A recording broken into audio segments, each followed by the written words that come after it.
আসসালামু আলাইকুম রহমতুল্লাহি অবরকাতুহ। সম্মানিত দর্শক, অত্যন্ত স্পর্শকাতর একটি বিষয় নিয়ে আজকে আলোচনা করব।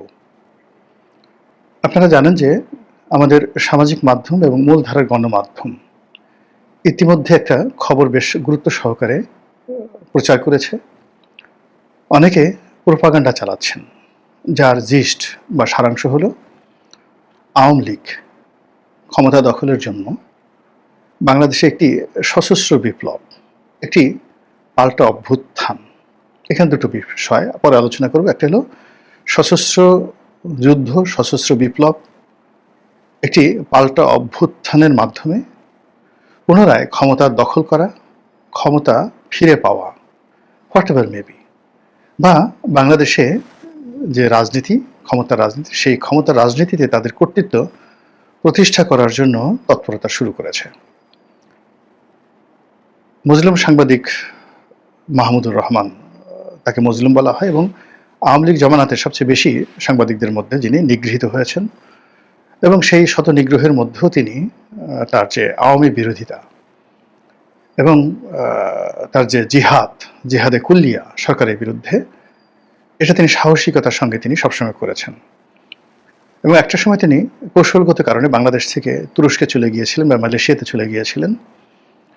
এর কারণ হলো তিনি দেখলেন যে বাংলাদেশে যদি তাকে থাকতে হয় তাহলে ফরহাদ মাজাহের মতো তাকেও চুপচাপ থাকতে হবে, আদারওয়াইজ তাকে মেরে ফেলবে। ফলে তিনি খুব কৌশল করে দেশের বাইরে গিয়েছিলেন, এবং সেখানে গিয়েও কিন্তু তিনি তার কর্মকাণ্ড অব্যাহত রাখার চেষ্টা করেছেন। তিনি ইংল্যান্ড থেকে আমার দেশ পত্রিকার যে সার্কুলেশন বা পাবলিকেশন, এটা চেষ্টা করেছেন, যদিও সেটা তিনি সফল হতে পারেননি। তারপর বিভিন্ন লেখনী দ্বারা, সামাজিক মাধ্যমে, তারপরে ইউটিউব, ফেসবুকের যে জনপ্রিয় প্ল্যাটফর্মগুলো রয়েছে, সেখানে তিনি সাক্ষাৎকার দিয়ে, কথাবার্তা বলে তিনি তার যে আওয়ামী বিরোধী যে মনোভাব এবং ভারত বিরোধী তার যে জিহাদ এবং তার যে প্রো ইসলামিক চিন্তাভাবনা, ইসলামাইজেশনের চিন্তাভাবনা, সেটা তিনি চালিয়ে গেছেন। পট পরিবর্তনের পর তিনি বাংলাদেশে এসেছেন এবং তার যে পত্রিকা দৈনিক আমার দেশ, এটা তিনি আবার প্রকাশ করেছেন। সেই পত্রিকার সার্কুলেশন বা প্রভাব প্রতিপত্তি কেমন, এটা আমি জানি না, যে তাদের আসলে এখন 1 লাখ সার্কুলেশন না 10,000 সার্কুলেশন আমি জানি না। কিন্তু মূল ব্যাপারটা হলো যে যেহেতু এটার সঙ্গে মাহমুদুর রহমান সাহেব আছেন, তিনি এখন ডক্টরেট ডিগ্রি প্রাপ্ত ডক্টর মাহমুদুর রহমান, বিদেশে বসে বসে তিনি বেকার জীবন কাটাননি, তিনি সেখানে বসে ডক্টরেট করেছেন। আর তিনি যথেষ্ট অধ্যয়ন করা মানুষ, পড়াশোনা করেন। আমি জেলখানাতে আমরা প্রায় 50 দিন একত্রে ছিলাম। তো তার মধ্যে পড়াশোনার যে আমি আগ্রহ দেখেছি, ওটা আমার মধ্যেও নেই। সারাক্ষণ তিনি হাতে তার একটা বই থাকবেই, এবং একটা বই আমার পড়তে যদি 7 দিন লাগে, তার পড়তে লাগে 2 দিন, বড় জোর 2 দিন। এবং তিনি আমার বইগুলো পড়তে চাইলেন ওই সময়টাতে, এবং আমি তাকে বেশ কয়েকটি বই দিলাম, আমার লেখা বইগুলো। এবং আমার লেখা বইগুলো আমি দেখলাম যে সে বড় বড় বইগুলো 2 দিনে বা 1 দিনে সে শেষ করে ফেললো। এবং ওই বইগুলো নিয়ে যখন আলাপ আলোচনা করলাম, দেখলাম যে তার সবই মোটামুটি যাকে বলা হয় পড়া হয়ে গেছে, এবং তিনি মনোযোগ সহকারে পড়েছেন। তো কাজেই তার পত্রিকায় 10,000 সার্কুলেশন হোক বা 10 লাখ সার্কুলেশন হোক, ডাজ নট ম্যাটার। তিনি যেটা বলেছেন আমি সেটা গুরুত্ব সহকারে বিবেচনা করতে চাই, এবং এটার ইম্পর্টেন্সই দিতে চাই, গুরুত্ব দিতে চাই। তার পত্রিকায় যে রিপোর্ট বের হয়েছে, সেটি হলো বাংলাদেশের কয়েকটি গোয়েন্দা সংস্থা, ডিজিএফআই এবং এনএসআই, তারা যে রিপোর্ট সরকারের কাছে জমা দিয়েছে, সেক্ষেত্রে আওয়ামী লীগের তৎপরতা আর কথা বলা হয়েছে। এবং সেখানে বলা হয়েছে যে আওয়ামী লীগের নেতাকর্মীদেরকে বিভিন্ন ওয়ার্ড থেকে, ইউনিয়ন থেকে এবং ঢাকা শহরের বিভিন্ন থানা থেকে তাদেরকে বাছাই করা হয়েছে, এবং তাদেরকে বিশেষ ট্রেনিং দেওয়া হচ্ছে। অবশ্যই সেটা অস্ত্রের ট্রেনিং দেওয়া হচ্ছে, এবং নানা রকম অঘটন ঘটানোর জন্য তাদেরকে প্রস্তুত করা হচ্ছে। এই ধরনের একটা রিপোর্ট দৈনিক আমার দেশে এসেছে। দ্বিতীয়ত যে জিনিসটি হচ্ছে, সেটি হলো এই কাজের জন্য নাম এসেছে সেই ডিবি মনিরের, যিনি পুলিশের এডিশনাল আইজি ছিলেন এবং এসবির প্রধান ছিলেন। মূলত তার যে এক্সপার্টিস, সেটা হলো কাউন্টার টেররিজমে এবং জঙ্গি দমনে। পুরো শেখ হাসিনার জমানাতে, সেটা জঙ্গি দমন হোক কিংবা জঙ্গি নাটক হোক, এটাকে অত্যন্ত সুচারুরূপে, অত্যন্ত অথেন্টিকেসির সঙ্গে বিশ্বাসযোগ্য করে এটিকে জনগণের সামনে উপস্থাপন করা এবং আওয়ামী লীগকে এটার বেনিফিট প্রদান করার জন্য সবচেয়ে সফল যে পুলিশ কর্মকর্তা ছিলেন তিনি জনাব মনির, ডিবি মনির। এখন সেই ডিবি মনির ধরাছোঁয়ার বাইরে আছেন, দেশে আছেন না দেশের বাইরে আছেন আল্লাহ জানেন, কিন্তু তাতে কানেক্টিভিটি আছে এবং তিনি জানেন কি করে কোন কাজ করতে হয়। আমার দেশের রিপোর্ট অনুযায়ী এই ডিবি মনির এই কাজটি করে যাচ্ছেন। তো ডিবি মনিরের পরে আরেকজন কর্মকর্তা আছেন, সেটা হলো ডিবি হারুন।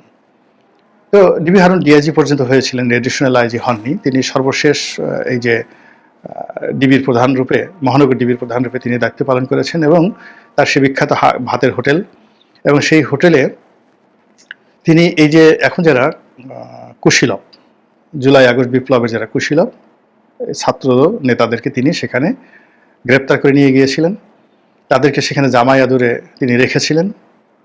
এখন তার পক্ষ থেকে বলা হচ্ছে কিছু হয়নি, আর ছাত্র নেতারা বলছেন যে আমাদেরকে একদিকে পিটিয়েছে, একেবারে গরু ছাগলের মতো পিটিয়েছে, পাছা লাল করে দিয়েছে, এবং অনেকের সেই পশ্চাৎ দেশ এবং পৃষ্ঠদেশ সেই ডিবি অফিসের পিটুনিতে কীভাবে রক্তাক্ত হয়েছে সেই ছবিগুলো কিন্তু এখন ইন্টারনেটে ভাসছে। এবং এই ডিবি হারুন এতটা নির্মম নিষ্ঠুর, সে আবার আমাদেরকে পিটিয়ে আবার টেবিলে কাঁটা চামচ দিয়ে পোলাও কোরমার সামনে রেখে আমাদেরকে হাসি মুখে খেতে বলেছে এবং আমরা খেয়েছি, আর সে ছবি তুলেছে। এরপর আমাদেরকে এত মারধর করার পরেও যাকে বলা হয় আমাদের পিতামাতাকে ডেকে এনেছে, তাদেরকে দিয়ে বিবৃতি দিয়েছে যে আমরা এখানে স্বেচ্ছায় এসেছি এবং এখন এখানে আছি নিরাপত্তার জন্য, বাইরে গেলে আমাদের মেরে ফেলবে, এই জন্য আমরা এখানে আছি। তো সেই ডিবি হারুন তো এখনো মরেননি, তিনি আছেন, তার সেই কৌশল আছে। তারপরে পুলিশের যে অন্য সকল কর্মকর্তা, যেটা আওয়ামী লীগের সময়টাতে তারা বিএনপির জন্য আজরাইল রূপে ছিলেন, এর মধ্যে একজন ছিলেন বিপ্লব। হারুনের কথা তো আগেই বললাম। তো হারুন অনেকটা ডিপ্লোম্যাটিক ছিলেন, কিন্তু বিপ্লব ডাইরেক্ট ছিলেন। আরেকজন অফিসার ছিলেন মেহেদি। তো মেহেদি ছিলেন। তো এরকম এক ডজন পুলিশের যারা খুব নামকরা কর্মকর্তা, তারা মোরালের সবাই কিন্তু দেশের বাইরে নিরাপদে আছে, নিশ্চিন্তে আছেন, কিন্তু তাদের কানেক্টিভিটিগুলো কিন্তু রয়ে গেছে, ট্রেনিং রয়ে গেছে, অর্থবিত্ত সব কিছুই রয়ে গেছে। তো এই বিষয়গুলো একত্র করে আওয়ামী লীগের সেই সারা বাংলাদেশ থেকে যদি 50,000 লোককে ওয়ার্ড ভিত্তিক এইভাবে গোপনে ট্রেনিং দেওয়া হয়, এটা এই জনারণ্যে কত বড় ভয়ঙ্কর বিষয় হতে পারে যে এই লোকগুলোর ট্রেনিং আছে কিভাবে বোমা মারতে হয়, এই লোকদের ট্রেনিং আছে কিভাবে বড় একটা সমাবেশ হচ্ছে বিএনপির বা জামাতের অন্য জায়গায়, সেই সমাবেশের মধ্যে গন্ডগোল করতে হয়, কিভাবে সেখানে একটা ককটেল ফুটাতে হয়, কিভাবে ব্রাশ ফায়ার করতে হয়, সেখানে কিভাবে জঙ্গি হামলা করতে হয়, এরকম একটা যেটাকে বলা হয় আত্মঘাতী এই ঘটনাগুলো আওয়ামী লীগের লোকদের অর্গানাইজ করে এই পুলিশের সাবেক কর্মকর্তা যারা আছেন, তার সঙ্গে অন্যান্য কর্মকর্তারাও থাকতে পারেন, এইরকম একটা রিপোর্ট গোয়েন্দারা নাকি তৈরি করেছে, মাহমুদুর রহমান পত্রিকায় ছাপা হয়েছে।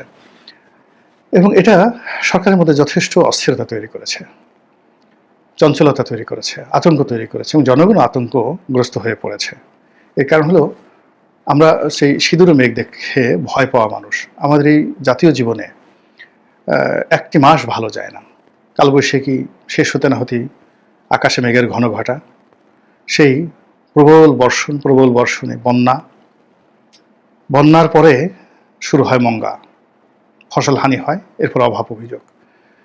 সেই আশ্বিন এবং কার্তিক মাস যেতে না যেতেই শীত চেপে বসে, পুরো উত্তরাঞ্চল শীতের কারণে স্থবির হয়ে পড়ে, জনজীবন কোনো কাজকর্ম করা সম্ভব না, রাস্তাঘাট বিকেল 3টা থেকে কুয়াশায় আচ্ছন্ন হয়ে পড়ে, সকাল 10টার আগে সূর্যের আলো দেখা যায় না, মানুষের জীবন তছনছ হয়ে যায়। তো সেই শীতের সেই আমেজ, শীতের সেই ভয়াবহতা, কাঁপুনি যেতে না যেতেই আবার শুরু হয়ে যায় সেই চৈত্রের তীব্র তাপদাহ, চারিদিকে শুধু কাঠফাটা সেই রোদ, গরম, এবং সেটা শেষ না হতে বৈশাখ মাসে এসে আবার কালবৈশাখী, এর সঙ্গে রাজনৈতিক অস্থিরতা, চুরি ডাকাতি, রাহাজানি, সব মিলিয়ে আমাদের এই জীবনটা যেন কেমন। এর ফলে কি হলো কি, আমরা খুব সহজে উত্তেজিত হয়ে পড়ি, সহজে অস্থির হয়ে পড়ি, সহজে আতঙ্কগ্রস্ত হয়ে পড়ি, সহজে খুব ভয় পেয়ে যাই। আমাদের এই জাতীয় জীবনের সেই দুর্যোগ, সেটা সবসময় ছিল, আজ থেকে 5,000 বছর আগেও ছিল, এখনও আছে, আগামীতে হয়তো থাকবে। ফলে এখানে রাজনীতিবিদ যারা রয়েছেন, কর্তা ব্যক্তি যারা রয়েছেন, যারা আমাদের এই জাতীয় চরিত্রকে মূল্যায়ন করে আচরণ করতে পারেন, সেই সময়টা তুলনামূলকভাবে আমাদের জন্য স্বস্তির হয়। আমাদের ইতিহাসে খুব অল্প মহানায়ক রয়েছেন যারা আমাদেরকে এভাবে স্বস্তির জীবন দিতে পেরেছিলেন। ইতিহাসে শায়েস্তা খান, ইতিহাসে গিয়াসউদ্দিন আজম শাহ, ইতিহাসে আলাউদ্দিন হোসেন শাহ, এরকম কয়েকজন মানুষ। তার আগে পাল জমানাতে 2-3 জন পাল শাসক ছিলেন যারা খুব ভালো শাসন করেছেন। বল্লাল সেন, লক্ষণ সেনের জমানাও ভালো ছিল। এরকম মানে হাজার বছরের ইতিহাসে হয়তো আমরা 100 বছর ভালো ছিলাম, বাকি 900 বছরই আমাদের জীবনে সমস্যা ছিল। এই কারণে আমাদের আতঙ্ক খুব বেশি, ভীষণ রকম আতঙ্ক। তো এখন এইরকম যখন ঘটনা ঘটছে, তখন আমরা যেভাবে ভয় পাচ্ছি, আমাদের প্রতিপক্ষ তারা হাসছে, দাঁত কিলবিল করে হাসছে, অট্টহাসি দিচ্ছে। শেখ হাসিনা ওখানে বসে হয়তো ব্যাগ গুছাচ্ছেন, তিনি হয়তো এই এখনই ঢুকে পড়বেন এরকম একটা প্রস্তুতি তিনি নিয়ে বসে আছেন। এবং আমরা এই কথা যখনই চিন্তা করছি, ভাবছি, তখনই আমাদের মধ্যে এক ধরনের মানে কাঁপুনি শুরু হয়ে গেছে। এমনকি যারা আওয়ামী লীগের লোকজন, তাদের মধ্যে এক ধরনের ভয় চলে আসছে যে আসলে কি হবে, শেখ হাসিনা যদি এসে যায়, আমরা তো শেখ হাসিনাকে মাইনাস করতে পারছি না আমাদের চিন্তা থেকে, আমাদের ভয় থেকে, আমাদের আতঙ্ক থেকে, কোনো জায়গাতে আমরা মাইনাস করতে পারছি না। প্রতিদিন এই নামটি সরকারের পক্ষ থেকে একভাবে উচ্চারিত হচ্ছে, আওয়ামী লীগের পক্ষ থেকে হচ্ছে, বিএনপির পক্ষ থেকে হচ্ছে। মানে বাংলাদেশে এখন যদি সবচেয়ে বেশি যে নামটি উচ্চারিত হচ্ছে বাংলাদেশে, সেটা হলো শেখ হাসিনা। আর সবচেয়ে বেশি যে গুরুত্ব পাচ্ছে রাজনৈতিক দলগুলোর মধ্যে, সেটা আওয়ামী লীগ। অথচ আওয়ামী লীগের কোনো অস্তিত্ব নাই। বঙ্গবন্ধু যখন সেই মুক্তিযুদ্ধের সময় পাকিস্তানের কারাগারে বন্দী ছিলেন, ঠিক যুদ্ধের ময়দানে সব জায়গাতেই বঙ্গবন্ধু উপস্থিত ছিলেন। জয় বাংলা, জয় বঙ্গবন্ধু। তো এই মুজিব বাহিনী সব মিলিয়ে মানে প্রতিটি পরতে, প্রতিটি মিনিটে, প্রতিটি ক্ষণে ক্ষণে বঙ্গবন্ধু, বঙ্গবন্ধু, শেখ মুজিব, শেখ মুজিব, শেখ সাহেব, শেখ সাহেব, যে জিকির ফিকির হতো। তো এখন যে জিনিসটা হয়ে গেছে, এখন এই বাংলাদেশে অতীতের যে কোনো আতঙ্কের চাইতে, অতীতে আমরা যেমন বর্গীদের আক্রমণ দেখেছি, মগদের আক্রমণ দেখেছি, পর্তুগিজদের আক্রমণ দেখেছি, ঠকদের আক্রমণ দেখেছি, জাট এবং মেথ এদের আক্রমণ দেখেছি। কিন্তু আওয়ামী লীগের নাম শুনলে অনেক মানুষের মধ্যে যে ভয় আসে, ছাত্রলীগের রামদার কথা মনে হলে, তলরের কথা মনে হলে, ছাত্রলীগের সেই চাপাতির কথা মনে হলে এখন পর্যন্ত অন্তরাত্মা কাঁপতে থাকে। দল বেঁধে আসছে, সেই চাপাতি দিয়ে মারতে আসছে। চিন্তা করুন তো কি একটা অবস্থা। এই যে ঢাকা বিশ্ববিদ্যালয়ে এখন যারা দাপট দেখাচ্ছেন, এখন ছাত্রলীগের সেই জমানার কথা চিন্তা করেন, সেই বিশ্বজিৎ হত্যাকাণ্ডের কথা চিন্তা করেন, পিলে চমকানোর মতো ঘটনা।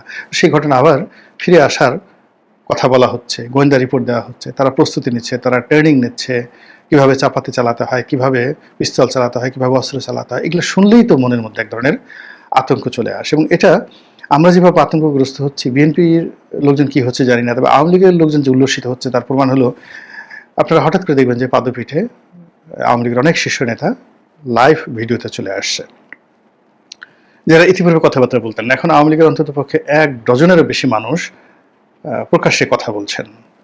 এবং সর্বশেষ ওবায়দুল কাদের সাহেব, তিনি কন্টিনিউয়াসলি সাক্ষাৎকার দিয়ে চলছেন। আগে অডিও বার্তা দিতেন, মুখ দেখাতেন না, এখন তিনি মুখ দেখান এবং তাকে যথেষ্ট সামর্থ্যবান মনে হয়, শক্তিশালী মনে হয়, সুস্থ মনে হয়, এবং তিনি মনে হয় যেন হারানো যৌবন ফিরে পেয়েছেন এবং আবার নতুন করে মন্ত্রী হিসেবে দায়িত্ব পালন করতে যাচ্ছেন। এরকম একটা ভাবসাব তার অভিব্যক্তিতে ফুটে উঠেছে। ওই যে দেখেন লন্ডনে চলে গেছেন সমর রেজাউল করিম সাহেব, একসময় টেলিভিশনে খুব জনপ্রিয় ছিলেন, তারপরে এমপি হলেন, মন্ত্রী হলেন, তারপরে যে কোনো একটা পরিস্থিতিতে যে বাংলাদেশের পট পরিবর্তনের পরে তিনি চলে গেলেন এবং গিয়ে অনেক দিন চুপচাপ থাকলেন। এখন তারও একটা ইউটিউব চ্যানেল হয়ে গেছে। তিনিও বিভিন্ন সেই ইউটিউব প্ল্যাটফর্মে এসে আওয়ামীপন্থী যারা সাংবাদিক আছেন দেশের বাইরে, সেটা ফজলুল বারী বলেন, সুলতানা রহমান বলেন, তারপর শেষে মোহাম্মদ ইসমাইল বলেন, অন্যান্য যারা আছেন সবার সঙ্গে ফাটিয়ে তিনি বক্তব্য দিয়ে যাচ্ছেন এবং তার সেই বক্তব্যগুলো লাখ লাখ মানুষ দেখছে, ফেসবুকে, ইউটিউবে সেগুলো দেখছে। বাংলাদেশে থাকতেও তো তিনি এই টকশো করেই মূলত তো এমপিগিরি নমিনেশন পেয়েছিলেন। তো সেই মানুষ তো এখন কথা বলছে।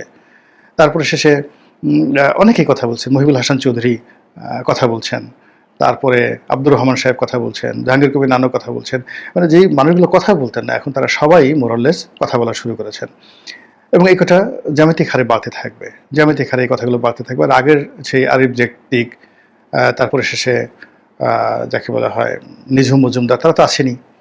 তো এদের যারা মানে খুব উগ্রভাবে আওয়ামী লীগকে সমর্থন করেন এবং প্রতিপক্ষকে খুব নিষ্ঠুরভাবে মোকাবেলা করেন, এই যে ফোর্সটি যেটি মূলত গণজাগরণ মঞ্চ থেকে তৈরি হয়েছিল, সেই গণজাগরণ মঞ্চের ফোর্সটি আবার নতুন করে মাথা ছাড়া দিয়ে উঠেছে এবং তারা আওয়ামী লীগের পক্ষে ন্যারেটিভ তৈরি করছে, ডক্টর মোহাম্মদ ইউনূসের বিপক্ষে ন্যারেটিভ তৈরি করছে, আওয়ামী লীগে ফিরে আসার জন্য একটা পথ তৈরি করছে এবং আগামীতে আওয়ামী লীগের যারা প্রতিপক্ষ হবেন তাদের ক্যারেক্টার অ্যাসাসিনেশন শুরু করে দিয়েছেন।